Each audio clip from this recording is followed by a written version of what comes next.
everyone. This is the review for Kiss of the Spider Woman. Okay, I'm not gonna do hi everyone. It would be as believable part of reality as this movie was. Hi everyone. It's me, Grant, the movie and TV guy. We're sitting outside the lovely AMC, Edwardsville, Showplace 12, in lovely Edwardsville, Illinois, with a quick out-of-the-theater review for the film Kiss of the Spider Woman. This is a musical that is, let's see, it started as a book. There was a 1985 film that was not a musical. Then they turned it into a stage musical, and now we have the movie based on the musical, based on the movie, based on the book. You following? I have not seen any of the previous incarnations, either written or staged or filmed, so this is my introduction to the story. And I have mixed feelings on it. It's about these two men. One of them is played by an actor named Tona Tiwa, I hope I am saying that correctly, who's a standout. We also have Diego Luna and Jennifer Lopez. This is about these two men who are imprisoned in 1983 in Argentina during, political strife, protests, all, rebels, and they're thrown in prison and then basically tortured. But we don't really know, other than what they're saying to us, which is one of the many flaws of this film.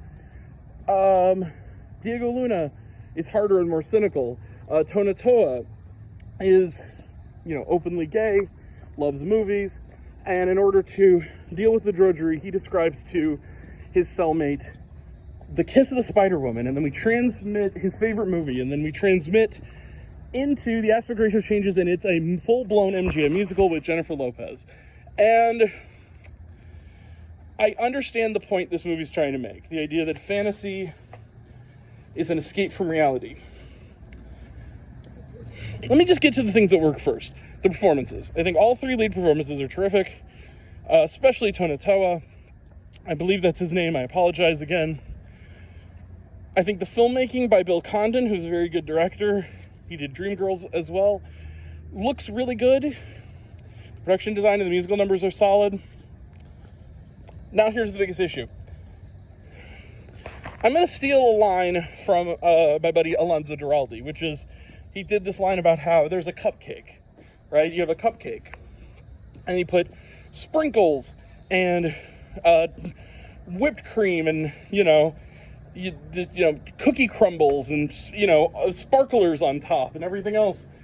And the cupcake, the delicious cupcake is in there somewhere, but you have to go through a mountain of all this other stuff.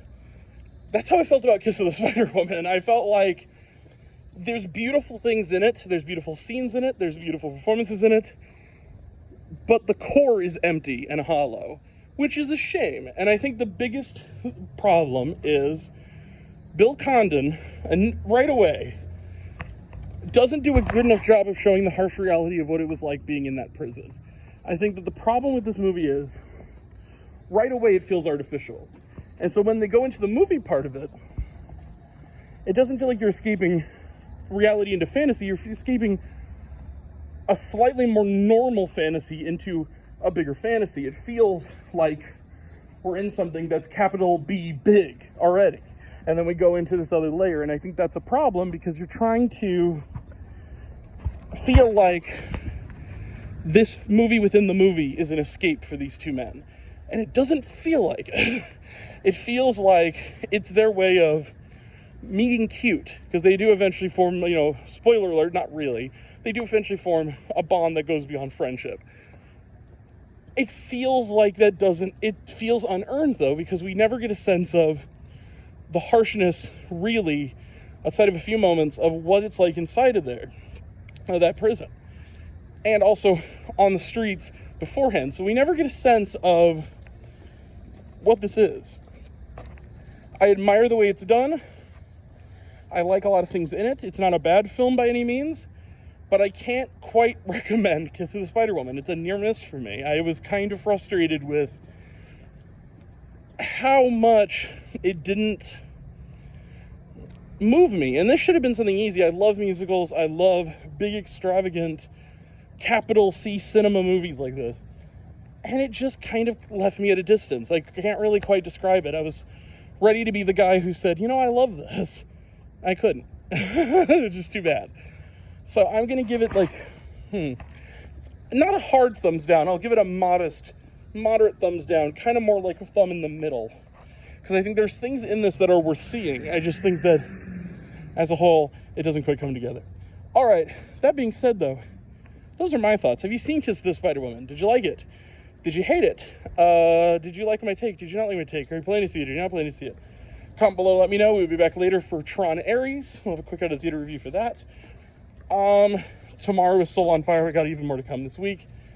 So, in the meantime, like, subscribe, do all the things, and I'll catch you in the next one. Take care. Love you guys. Bye.